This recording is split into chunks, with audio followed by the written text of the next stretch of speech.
දෙසැම්බර් මාසයට අදාළ වැඩිහිටි දීමනාව මෙතෙක් ලබා ගැනීමට නොහැකි වූ වැඩිහිටියන් සහ ඔවුන්ගේ පවුල්වල උදවිය සඳහා ඉතා වැදගත් පණිවිඩයක් ලැබී තිබෙනවා.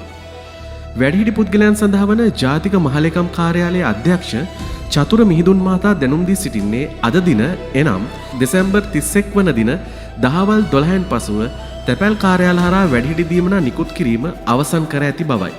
තැපැල්පතිවරයා සමග කළ සාකච්ඡාවකින් පසුව මෙම තීරණයට එළඹ තිබෙනවා. එබැවින් අද දහවල් 12ට පෙර දීමනාව ලබා ගැනීමට නොහැකි වූ වැඩිහිටියන්ට එම මුදල් ලබා ගැනීම සඳහා නැවත අවස්ථාව උදා වන්නේ ලබන වසරේ එනම් 2026 ජනවාරි මාස 5 වන සඳුදා දින සිටයි. මේ සම්බන්ධයෙන් ඔබට තවත් ගැටලු හෝ තොරතුරු දැන ගැනීමට අවශ්‍ය නම් ජාතික මහලේකම් කාර්යාලයේ අධ්‍යක්ෂවරයා ඍජුවම සම්බන්ධ කරගත හැකියි.